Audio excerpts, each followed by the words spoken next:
Hey, welcome to my little corner of YouTube. This is where I share things I enjoy, moments from life, and content that hopefully makes your day a little better.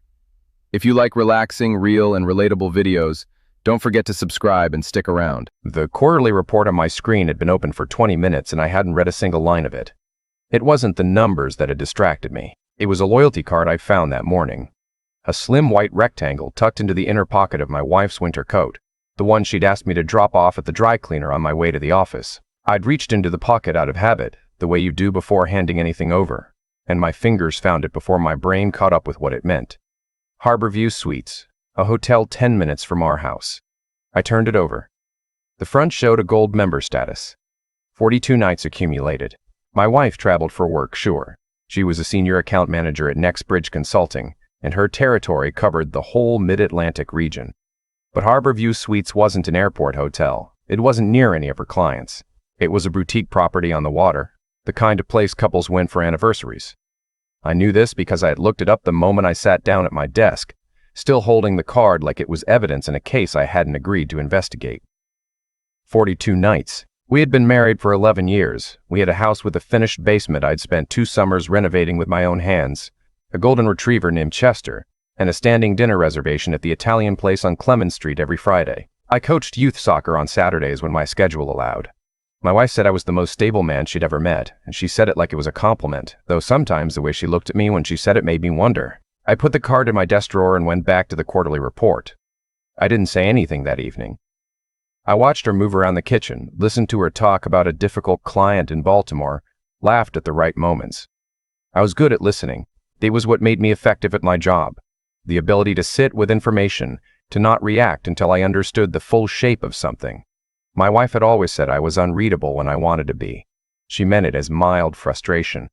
I filed it away as useful. That night, while she was in the shower, I picked up her phone from the nightstand. We had each other's passcode, had for years, the easy kind of trust that accumulates in long marriages without either person noticing it's there. I opened her calendar. The Harborview Suites appeared 11 times in the past 4 months. Always on Tuesday evenings, always listed as Client Debrief, James M. James Marsh was a real client. He was also 63 years old and had a wife of 30 years who sent my wife a Christmas card every December. I had met him twice at company dinners and thought he was boring in the way that entirely decent people sometimes are. The Tuesday entries went back further than 4 months. I scrolled until my thumb got tired. I put the phone back exactly as I had found it. I lay in the dark for a long time listening to the sound of the shower and thought about what a man with 42 nights worth of receipts at a hotel 10 minutes from his own house actually looked like from the outside. Then I thought about what kind of person uses a real client's name as cover and does it so casually, so automatically, that it becomes just another calendar entry indistinguishable from everything else. I thought about that for a very long time. The next morning, I called my college roommate who was now a family attorney in Philadelphia. We hadn't spoken in 8 months, but he picked up on the second ring. I told him I needed 30 minutes in a confidential conversation. He gave me an hour. I didn't tell my wife I'd taken a personal day. I told her I had a site visit in Delaware. Over the following 2 weeks, I was thorough in the way that only a person with an engineering background and nothing but time can be thorough. I pulled our joint credit card statements for the past 18 months. I cross-referenced dates. I noted that on each of the 11 Tuesday evenings in her calendar, my wife had told me she was working late, at a team dinner, or stuck in traffic. Not once had she been where she said she was. The consistency was almost impressive. I also noted something else. My wife's salary had increased by 31% over the past 2 years. She had been promoted twice, both times under the leadership of her division VP, a man I had met at the company holiday party 3 years ago. He was younger than me by 4 years. Wore tailored suits, and had the kind of jawline that photographs well. His name was Daniel Holt. I Googled Daniel Holt for the first time the week I found the hotel card. I then Googled him 7 more times over the following days. He was married with 2 kids. His wife had an Instagram full of family hiking photos and motivational quotes. He had a company bio that described him as a visionary leader who believed in investing in his team's growth. I started to understand the shape of the thing. I didn't confront my wife yet. My attorney had been clear about that. Document first. Understand the full picture. Do not tip your hand until you know what cards they're holding. I had always been a patient man. Patience, it turned out, was the most useful skill I had ever developed. On a Thursday evening 3 weeks after finding the loyalty card, I sat across from my wife at dinner and listened to her talk about a presentation she was preparing for Monday. A big one, she said. A federal contractor team had been working toward for months. Daniel had been incredible, she said. The way he always pushed them to think bigger. She said it the way people say things they've said so many times they no longer hear themselves saying them. I nodded. I asked her to pass the salt. That weekend, she told me she'd be working late Friday, then again Sunday evening. A final push before the Monday presentation, she said. I told her I understood.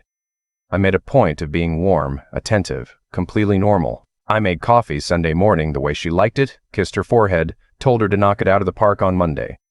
After she left Sunday afternoon, I sat down at the kitchen table with a small digital recorder I had purchased for $30 at an office supply store. I placed it behind the wooden fruit bowl on the kitchen counter, the one she never moved. Then I went to my brother's place across town and watched football.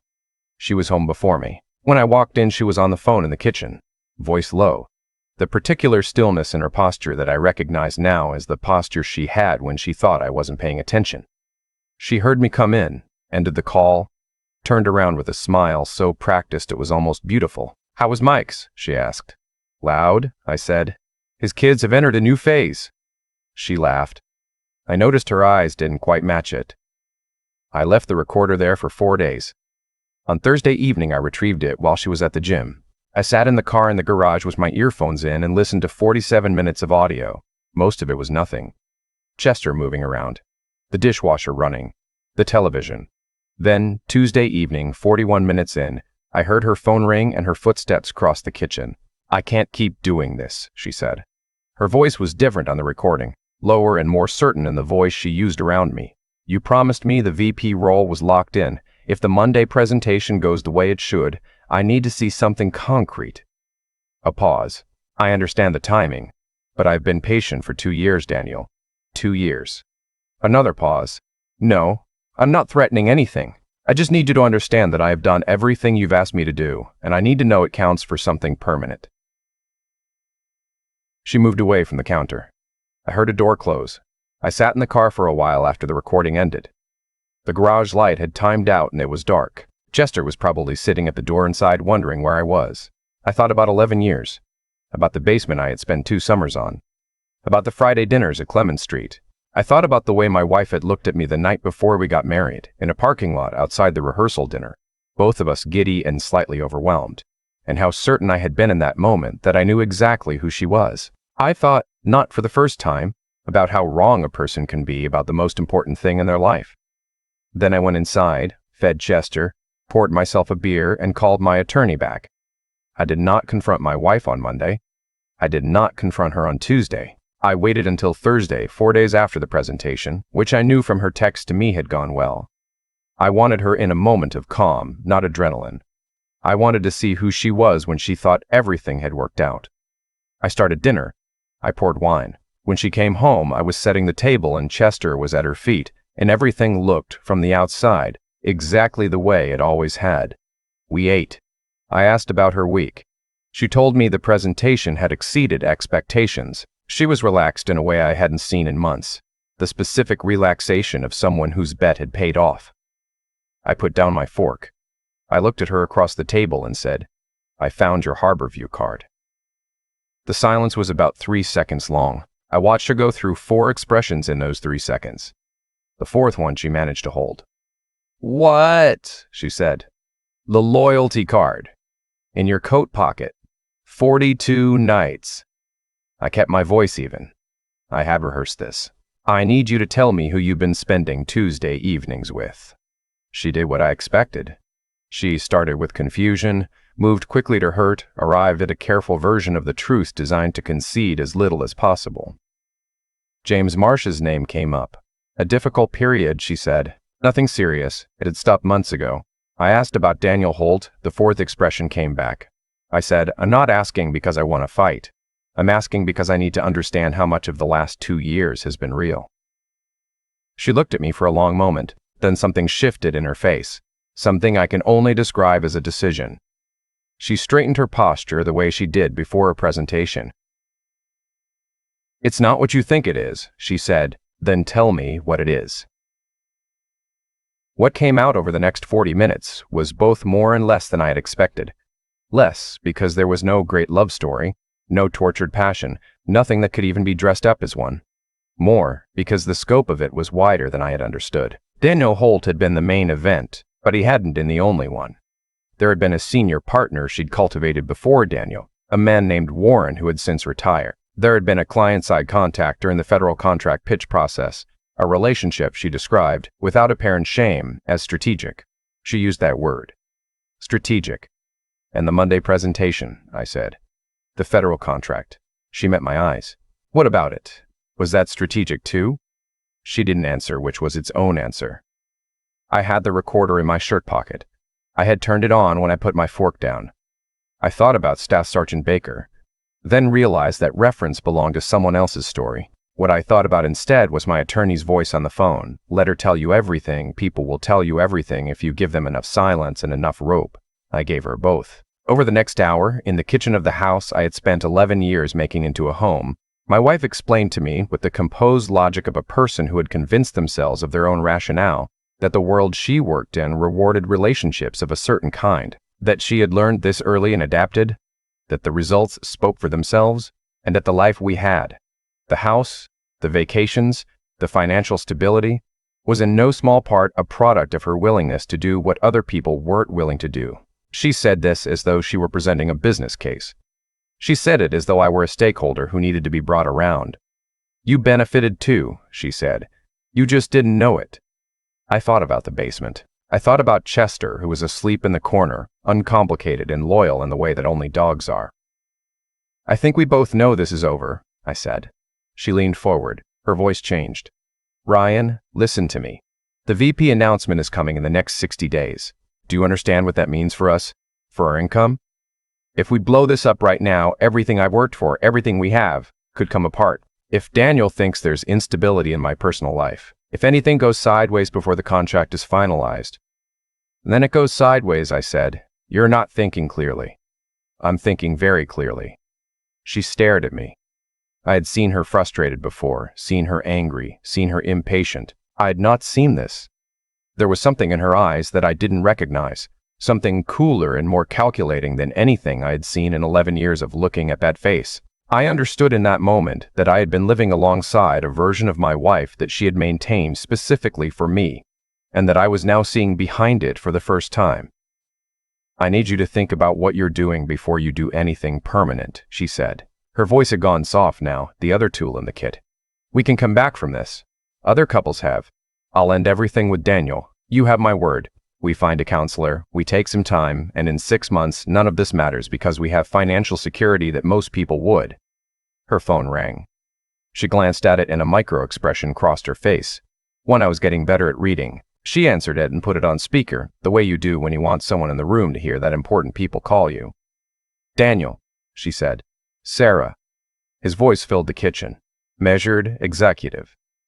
Tell me Ryan is reasonable. I looked at my wife. She looked at the phone. He is, she said. Good, Ryan, he said, as though we were acquaintances, as though he had not been sleeping with my wife in a hotel 10 minutes from my house for the better part of 2 years. I'm sorry about how this has come out.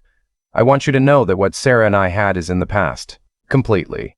What matters now is protecting what's in front of us. There is a very significant financial event coming for your household. I would hate to see personal complications derail that. That's generous of you, I said. I'm a problem solver. I've had my assistant put together some information about what Sarah's compensation will look like post-promotion. I think if you review the numbers, you'll agree that the practical case for moving forward together is compelling. Sarah can send you the document. I said nothing. Ryan, I understand you're upset. That's reasonable. But you're an intelligent man, and intelligent men understand that the world is more complicated than it looks from the inside of a situation. Sometimes the best move is the one that protects the most value. My wife was watching me. She had the look of someone who is sent closer to handle a difficult client. I appreciate the call, Daniel, I said. Good man. I could hear the relief in his voice, the specific relief of someone who is used to fixing things and believes they have just fixing things, and believes they have just fixed another one. We'll say no more about this. Sarah, I'll see you Monday. She ended the call. She looked at me with something approaching warmth for the first time in an hour. See, she said, this is solvable. I looked at her for a long moment. I thought about what my attorney had told me when we had first spoken 3 weeks ago, when I'd asked him what to do if the evidence pointed towards something that went beyond personal infidelity into professional misconduct. He had asked me a series of very specific questions. He had then referred me to a colleague who handled federal contracting matters. "I'm going to take a walk," I said. She nodded, relieved, already recalibrating. "Take your time." I clipped the leash onto Chester's collar. At the door, I paused. "Sarah," I said, "did Nextbridge's federal contract involve any government procurement officials on the client's side?" She looked at me carefully. "Why?" "Just curious." I took Chester around the block twice. The night was cold and clear. I called my attorney's cell from the sidewalk and told him what I had on the recorder. He was quiet for a moment. Then he asked me to read back the exact phrase my wife had used about the client-side contact and the federal pitch process. I did. He was quiet again. "Don't do anything else tonight," he said. "Just go home. Be normal." "I'm very good at normal," I said. "I know. That's why we're ahead of this." I went home. My wife had poured me a glass of wine. She was on the sofa with Chester, who had beaten me back by 30 seconds and already positioned himself across her legs. She looked up at me and smiled the smile I had loved for 11 years. The one I now understood she deployed across a wider range than I had known. I sat down. I drank the wine. We watched television. I did not sleep well. I moved out 3 weeks later. I told my wife that I needed space to think, which was true, and that I hadn't made any decisions, which was not. I moved into a furnished apartment near my office, and I spent the following 5 weeks being extremely quiet and extremely methodical. My attorney had connected me with his colleague, a former federal prosecutor who now specialized in government contracting compliance. Her name was Patricia Vance, and she had the specific energy of someone who had spent 20 years watching powerful people believe they were untouchable. She reviewed the recording, the calendar data, and the financial documentation I had compiled. She asked me a question I hadn't expected. Had my wife ever mentioned by name the procurement official she had gotten creative with during the federal pitch? I said yes. The name was in the recording. Patricia Vance smiled for the first time in our meeting. The divorce filing landed 4 days before Nextbridge's federal contract was officially announced.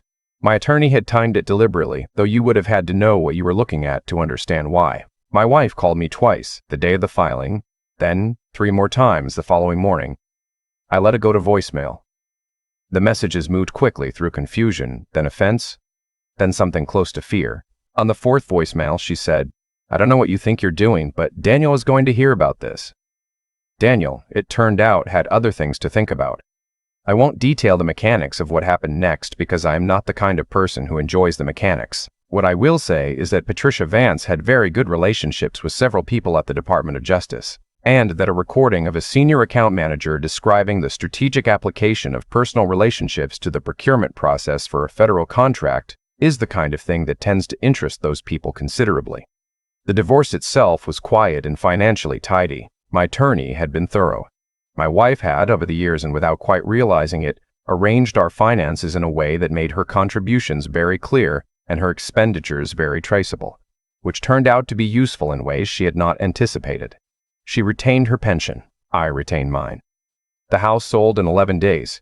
Chester came with me, which was the most important thing, and which my wife did not contest, perhaps because she understood, on some level, that I had earned that one. I took a position with a firm in Raleigh that I had been quietly discussing for 2 months. The weather was better. The pace was slower. I rented a house with a backyard large enough for Chester to have opinions about. 8 months after I moved out, on a Sunday morning, when I was sitting on the back porch with my coffee and the dog at my feet, I got a Google alert for my wife's name. I had set it up the same week I found the loyalty card out of a thoroughness I hadn't known I possessed. I opened it. The article was from a legal trade publication. It was brief and factual. Daniel Holt and 2 Nextbridge senior executives had been named in a federal complaint related to procurement fraud in connection with a government services contract. A former account manager, my wife, was listed as a cooperating witness. Cooperating witness. I set down my coffee. Chester lifted his head, looked at me, decided I was fine, and went back to sleep. I thought about what that meant for her. The deal she'd had to make, the things she had to say out loud in a federal building to people who were writing everything down. I thought about Daniel in his tailored suit at the holiday party, the jawline that photographed well, the visionary leader who believed in investing in his team. I thought about a parking lot outside a rehearsal dinner 11 years ago. How certain I had been. How wrong. Then I finished my coffee. I threw the ball for Chester until he was satisfied. I went inside and made breakfast. There's no version of the story that ends with everything fine. 11 years don't become nothing, and I won't pretend otherwise. What I will say is that the man who sat on that porch that Sunday morning was not the same man who had found a hotel loyalty card in a coat pocket and gone quietly, methodically, carefully to work. That man had understood, maybe for the first time, that patience is not the same as passivity, and that being unreadable, being stable, being the kind of person who doesn't react until he understands the full shape of a thing, those qualities, the ones my wife had treated as limitations, were the exact qualities that had protected me when it mattered most. I called my brother that afternoon. We talked for an hour about nothing important, his kids, my new office, the football season. When I hung up, I sat for a moment in the quiet of the house and listened to Chester's breathing from the other room, slow and even and completely unconcerned with anything. Outside, the weather was good. I'd made a good decision about Raleigh.